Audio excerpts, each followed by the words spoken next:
Hello friends, welcome to my YouTube channel, Attorney Elaine Antonio Bordeaux. Today's episode po, US Naturalization. Ano bang mga kailangan para po makapag-apply successfully ng N400 application? Ito po ay para dun sa mga permanent residents na at gusto na pong maging US citizen. Okay, before I start, I want to introduce myself, Attorney Elaine Antonio Bordeaux. I've been practicing U.S. immigration law for more than 10 years. I'm based in Colorado, but I represent clients from all over the U.S. Okay po, paalala lamang, hindi po ito substitute sa actual consultation with your immigration lawyer.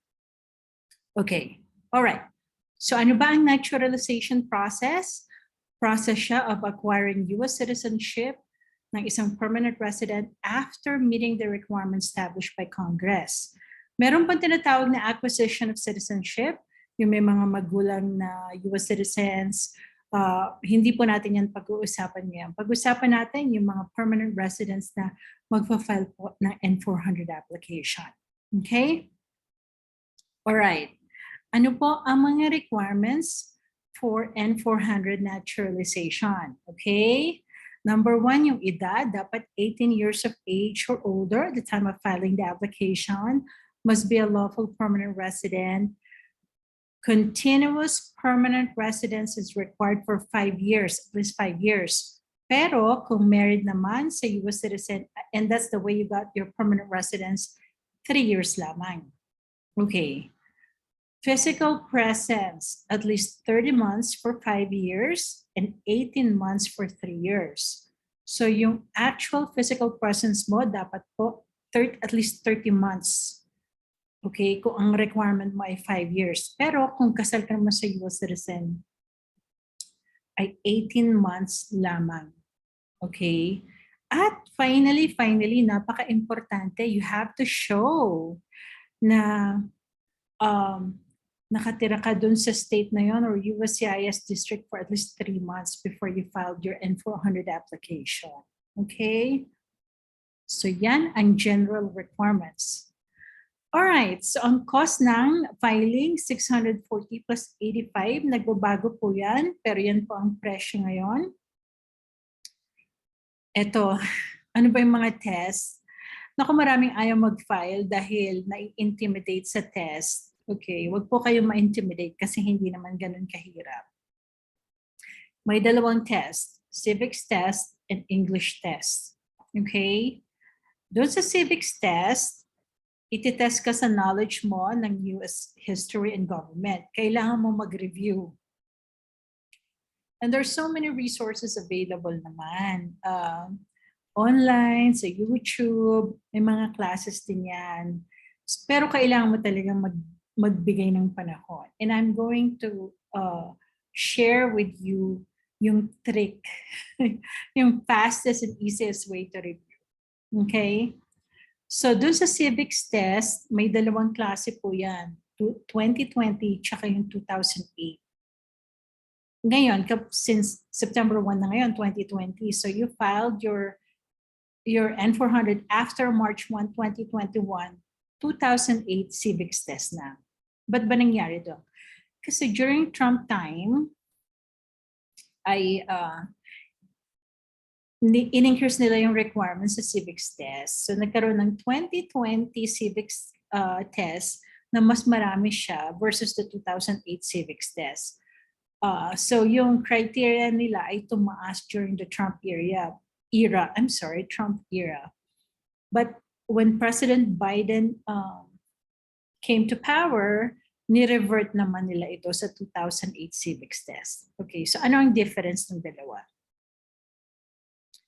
Okay, sa 2020, you need to review 128 questions about American government and history. You need to pass 12 out of 20 questions. Pero doon sa 2008 civics test, you only need to study 100 questions about American government and history, and you need to answer 6 out of 10 questions lamang. Okay? So mas konti yung requirements sa 2008 civics test versus the 2020. Anyway, as of this time, ang mag-a-apply po ay 2008 civics test. Okay. Well, before we go to the English test, yung civics test, maraming ways to review. Number one, yung YouTube. Nako, makinig kayo. Like, for me, ang ginawa ko lang, every morning when I, clean up, when I make breakfast, I would just listen. So, paulit-ulit lang siya, and then in 1 week, okay na siya. Okay. Pangalawa, may mga cards that you can purchase sa Amazon na you can review lang kapag wala kayong ginagawa, ganyan. Tapos, marami ring resources online. Even dito sa USCIS website, ang daming information. Andiyan yung mga sample questions and all that. So you should take advantage of that. Yung husband ko naman, nire-review niya pa ako. Kapag tinatamad na ako, ayan yung card ko, magtatanong siya. But nakaka-intimidate, pero madali lang siya kasi all you need to do is pass 6 out of 10 questions. Okay? All right. Now, yung English test naman, you're gonna be tested. Yung ability nyo to read, to write, and speak basic English. Okay? About speaking, may mga officer that they will ask you questions about, the form that you submitted, yung N400 application. So make sure na ni-review nyo, make sure na naiintindihan nyo yung mga nakasulat doon. Reading naman, you must read out loud 1 of 3 sentences. So kapag nakapasa ka na dun sa 1, hindi ka na muna kailangan basahin yung sentence 2 and 3. Okay? And ngayon po ay nasa iPad na siya, so madali lang siya. So mag-practice na kayo kung hindi kayo sanay magbasa sa iPad, mag-practice na kayo, tsaka malalaki naman yung letters niya. Writing, you must also write 1 out of 3 sentences. Doon din po yan sa iPad, sinusulat ngayon. So mag-practice na rin po kayo. Madali lang naman, don't get intimidated. So kung may anak po kayo na may iPad, hiramin nyo muna yung iPad and then sabihin nyo doon sa anak nyo, turuan kayo kung paano sumulat doon. Okay? Alright, so may stylus naman pala na ginagamit. So it's really easy. Okay, what if you fail? Paano po kung hindi kayo nakapasa? Diba, sa civics test or sa English test? You will be given an opportunity a second time to pass. You will be retested only dun sa portion na bumagsak kayo. And you will be retested within 60 to 90 days from date of your initial review. So don't feel bad. It's not the end of the world. Magkakaroon pa rin kayo ng second opportunity. So mag-review lang po ng mag-review. Tayong mga Filipino naman, wala tayong problem sa English test. Kasi lahat naman tayo, halos lahat naman nag-aral, di ba po? From elementary to college ng English. Tapos, sanay na sanay po tayo. So, I don't think you're gonna have a problem. Doon sa civics test po, yun nga po ang ginamit ko is yung YouTube materials lang na paulit-ulit mo siyang, wag na kayo bumili ng mga CDs and gagastos pa kayo. Just go to YouTube and piliin nyo kung anong test ang iti-take nyo. 2008, if you filed up, ngayon po 2008 civics test, paulit-ulit lang po. You need to pass only 6 out of 10 questions. So madali lang yon. May exempted ba sa English test? Meron. Yung tinatawag nilang 50-20. Yung isa naman, 55-15 exception. Okay. You are exempted from the English language requirements. Pero required ka pa rin to take the civics test. Okay. Kung age 50 or older ka na and you have lived in the US as a permanent resident for 20 years, kaya po 50-20. So 50 or older and then 20 years ka ng green card holder sa US. Okay. I exempted ka sa English pero you're still required to take the civics test. Ito, yung pangalawan, 55 or older and 15 years ka nang nakatira sa US as permanent resident. So 55-15 exception. Okay? Pero you're still required to take the civics test. Pag nag-take po kayo ng civics test, pwede nyong i-take ito sa native language ninyo. So kung ano man yung native language nyo, you can take that. If you take the test in your native language, you must bring an interpreter with you. Okay? The interpreter must be fluent in both English and your native language. Okay, ito naman. If you are 65 or older and you have been a permanent resident for at least 20 years, ito yung 65-20. Okay, you will be given a special consideration regarding the civics requirement. Okay? All right.